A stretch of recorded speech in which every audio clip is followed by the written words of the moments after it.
నల్ల నీళ్లు ప్రతి ఇంటికి చేరాలి నల్ల నీళ్లు కమిషనర్ గారు ఎమ్మటే చర్యలు తీసుకోవాలి.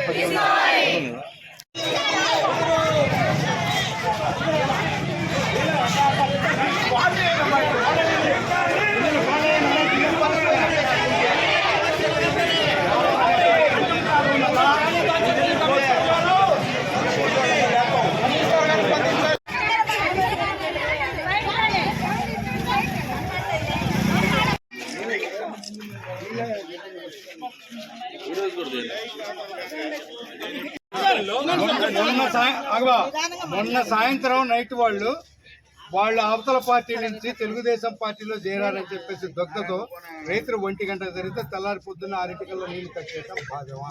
అది మీ నోటీసులోకి ఎంతమంది చెప్పారు? ఆ ఊరి ప్రజలు చెప్పారు, నాయకులు చెప్పారు, మీ నోటీసులోకి వచ్చారు. మీరు ఎవరితో లేడీతో మాట్లాడమన్నా, నేను పక్కనే ఉన్నా, ఎవరు దాని బాధ్యులు ఎవరో చెప్పారు, ఆమెతో కూడా మాట్లాడారు. మీరు బాధ్యుల మీద ఏం చర్యలు తీసుకుంటారో చూపిస్తే మేము వస్తాం మీతో పాటు. మీరు లేదంటున్నారు ఇక్కడ కూర్చొని, నిజంగా సీన్లో పోయినాక చూపిస్తే మీరు బాధ్యుల మీద మీరు యాక్షన్ తీసుకుంటారా, కేసు పెడతారా లేదా? అది కూడా ఇప్పుడే జరగాలి. మొత్తం రావండి, మెయిన్ లోకి వస్తాయి. ఒక ట్యాంక్ వచ్చిందంటే వాళ్ళకే సరిపోతుంది. ఈ సందుగందులో వాళ్ళకి అసలు రాను. మీరు అడగట్లేదా వాళ్ళని?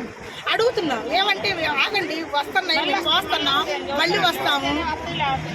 మేమేమన్నా మీకోసం ఏమన్నా పొద్దుగులు సాయం చేస్తామా ఏంది అని అడుగుతున్నారు. ట్యాంకర్లో ఎట్లా పడితే అట్లా మాట్లాడుతున్నారు. మీరు ఆడవాళ్ళు కాదమ్మా, నీళ్ళు పట్టుకునే వాళ్ళు కాదమ్మా, గలగల అరుస్తారేంది అని మాట్లాడుతున్నారు. మున్సిపల్ కమిషనర్ చెప్పారా మీరు? ఎవరు చెబుతా ఉంటే ఆడిపోతే ఎవరు వింటున్నారు? ఎవరు కొరకు ఎన్నుకోబడిన నాయకులు దాచేపల్లి మున్సిపాలిటీలో ఒక ట్రాక్టర్కు 75,000 రూపాయలు వెచ్చించి ప్రజలకు వాళ్ళు నీరు సరైన సరఫరా చేయకుండా వారు అధికార పార్టీ నాయకులతో పంపిణీ చేస్తా ఉన్నారు. అలా చేస్తే మాత్రం మేము కూడా ఆ ట్యాంకర్లకు పవన్ కళ్యాణ్ ఫోటో, చంద్రబాబు గారి ఫోటో, ఎర్రదేవి గారి ఫోటో వేసి కూడా మేము ఖండిస్తామని కోరుకుంటూ ప్రజలందరూ కూడా మీరు నీటిని సప్లై చేయాలని కోరుకుంటూ, ఎప్పుడైనా సరే ప్రజాస్వామ్యంలో మీరు రాళ్లు తోడుకోవడానికి, రాళ్లు తోలడానికి, మందు అమ్ముకోవడానికి, మద్యం అమ్ముకోవడానికి, పాన్పురాలు అమ్ముకోవడానికి ఎలక్షన్ కోడ్ వర్తించదు. మీకు ఎలక్షన్ కోడ్ వర్తించదు.